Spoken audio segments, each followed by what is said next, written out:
Hey guys, welcome to my channel. Today I'm going to be talking about Euphoria Season 2, Episode 3. I color-coded and everything for this episode. Do you see that? This video is going to be much more efficient. You see that? I have like parts. Anyways, first I want to talk about Cassie, because Cassie got on my last nerves this episode. I wasn't a Cassie defender. Like, what she was doing was obviously wrong, being with Maddie's man, Maddie's ex-man, however you want to say it, being with Nate, crazy self. It was obviously wrong, but I wasn't on her like some other people were on her. But this episode annoyed me. You see her wake up at 4 a.m. every morning. She is scrubbing, exfoliating, moisturizing every piece of her body for 3 straight hours before school, just to get ready to see Nate. And Nate was not giving her an ounce of attention. I was like, oh girl, you gotta sit down, because he's not paying attention to you. It's not cute. And she's getting worse. She's getting much worse. Like, each episode you see her like freaking out if he does not pay attention to her, and that's a problem. And you see that, like, one day she puts on an outfit that is pretty much Maddie's exact outfit, and he notices her. She gets elated, and then her bubbles gets burst because Maddie looks at her and is like, why are you wearing that? Like, we have the same outfit. And then Cassie just scurried off. But anyways, I am truly starting to dislike her, because whenever Maddie was talking to Cassie and Maddie was talking about how maybe she wanted to get back with Nate, Cassie was like, oh no, you deserve someone better, someone who will love you, which is true. She deserves better than Nate. Almost everyone deserves better than Nate. But you can't say that when you're screwing him. Like, you want him. You want her out of the way. Because even though he's with you sexually, you don't measure up. He's not trying to be with you like that. He's really not trying to be with anyone like that. That's not even Nate's character. So it's crazy, because I think that's why I started to dislike her. Also, whenever she kept leaving out at night, you see that they're like in the house all loud, being with each other, which is like, if I was the parent, I'd be like, look, I don't care what y'all do, but you can't do it in the house. And even if you do it in the house, I don't want to hear it. I'm downstairs trying to eat my little dinner, drink my little coffee, and you guys are loud. Like, I can hear what you're doing upstairs. And then you see them late at night, like coming down and getting drinks and like having fun, like they own the house. No, we wouldn't be able to do this. They would have to get out of my house. I don't know where they're going, but they're getting out of my house. But anyways, let me jump back to the beginning. The episode opens up with Cal, and you see him as a high schooler, and it's clear that Nate and Cal have similarities. They're both aggressive, they're both wild, they both use women as like a token to show how manly they are, and they both hate their dads. They're very, what's the word? They don't really like their families. It's an angst, and there's like a certain type of hate that they hold against their fathers and their family in general. And you see that Cal is in love with his best friend, and shocker, the best friend is actually into it. Best friend takes him to a gay bar or a safe space, whatever you want to call it, and they ended up kissing, which is like, okay, great. But then the next day it cuts to him in bed, and you find out that his girlfriend is pregnant. So that totally busts his bubble.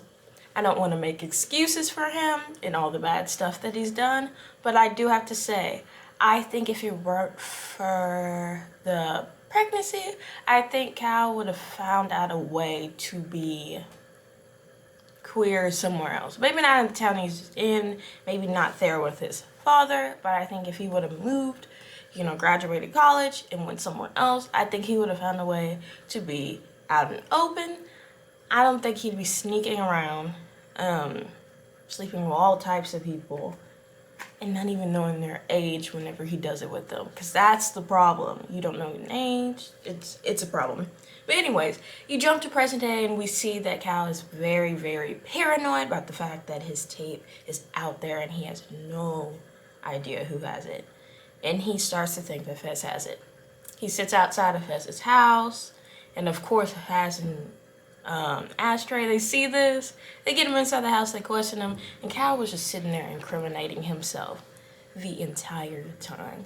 Talking about how he was with Jules, or Jewel as Fez likes to call her, and just saying like, oh, there's a tape. Like, Fez didn't know any of this. He didn't know you were with Jules, one. Two, he had no idea that there was a tape. Like, why are you saying all this? Like, he obviously did not know. It was funny. He did not know, but anyway, they let him go. They pretty much gave him ultimatum or whatever, just said, don't come back here and keep your son away from us. Now, let me go to Rue. Let's talk about Rue. Okay. Later in the episode, we see Rue, and she is higher than the sky. She's dancing around. The scene was funny to me, the way they cut it. And Gia's like, are you high? And she's like, no. Like, yes, you are. You're higher. I don't know how people aren't pegging that she might be high on something else.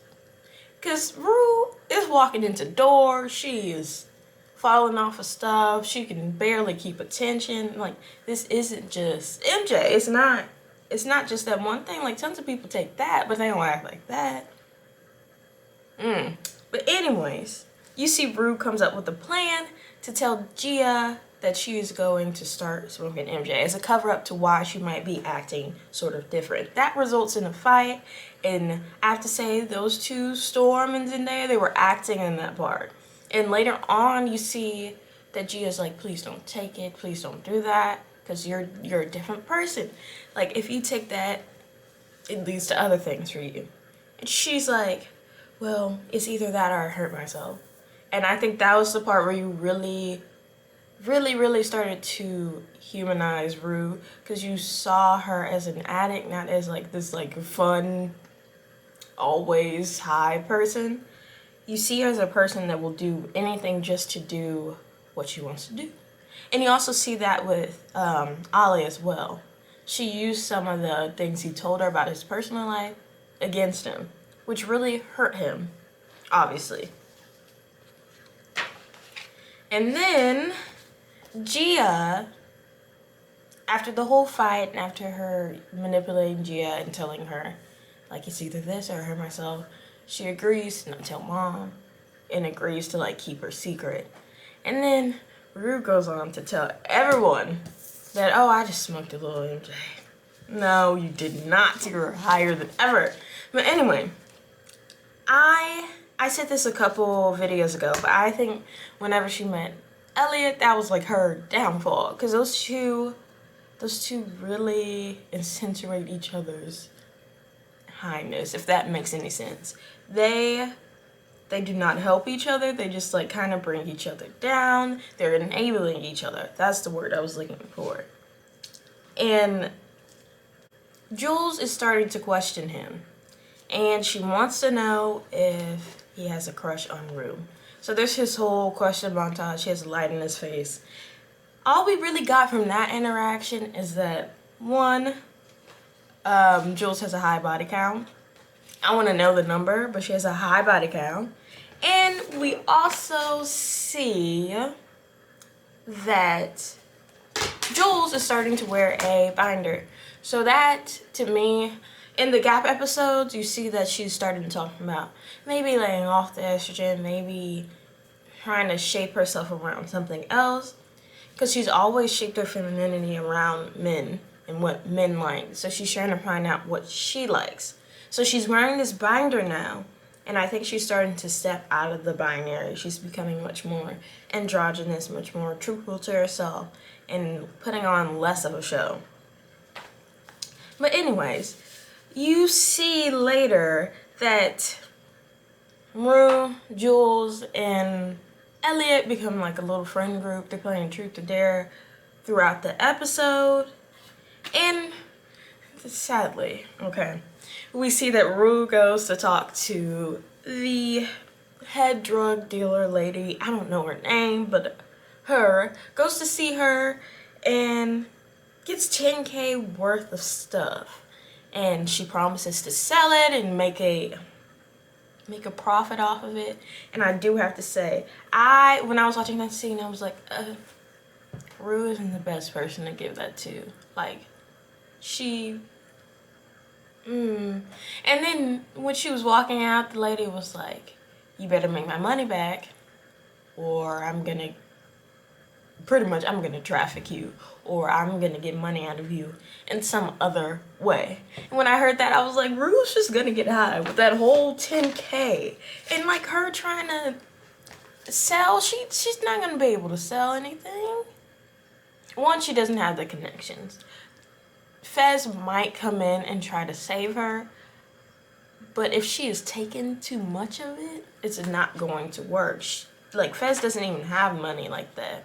He's got enough, but he doesn't have it like that to cover that much stuff. So I don't know about that one. But anyways, while Rue's out at her anonymous meeting or whatever, that's when she has the interaction with Ali. But she's also late to go meet Jules and Elliot. Jules and Elliot start talking, and Elliot admits that he does have a crush on Rue, but he doesn't know if she'd ever be into that sort of thing. He also says he just doesn't know if she's like a sexual person, which she isn't, and Jules agrees that she really isn't, and he starts asking, well, how does that work? Because you are. And it's funny, he's still talking about that body count.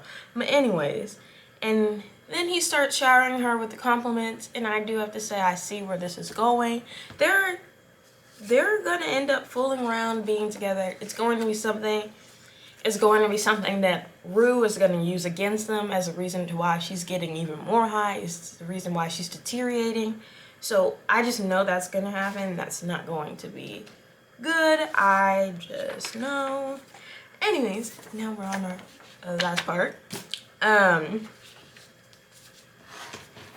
I just wanted to talk about Lexi real quick. She didn't really do much, but I feel like we'll see her some more. We'll see this play some more, so I just want to talk about it. We see that Lexi feels like her entire life is some big show. Like, it's not really something she's living. I think this is why she's becoming one of my favorite characters, because I see a lot of myself in her, because I do stuff like that. Like, I'm a big daydreamer. I like dissociate a lot. I think of other things. I'm always somewhere else other than where I am. Even shooting this video, I'm probably thinking about something completely different. Always, that's just what I do. Don't know why. Don't love it. Don't hate it.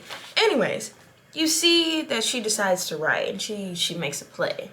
And she gets the play cleared, and they're doing auditions for it. That's all that really happened with her.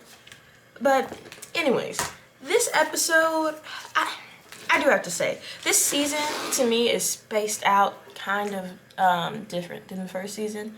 The first season, I feel like when they had the flashback things, you saw a lot of that character in particular throughout the entire episode. This season, they're doing flashbacks, showing people's backstories, but they're not sticking with that character as much as they did in the first season. Also, there are lots of flashbacks this season, so it's making it a bit more difficult to follow. This season, definitely, I feel like you need to watch each episode like at least twice, just to like fully soak all the crap in and see what's happening. But anyways, I hope you guys like, comment, and subscribe. Tell me who your favorite character is. Tell me if you think Rue and Jules are going to stay together. And do you think Rue is somehow going to sell all those drugs? Anyways, bye.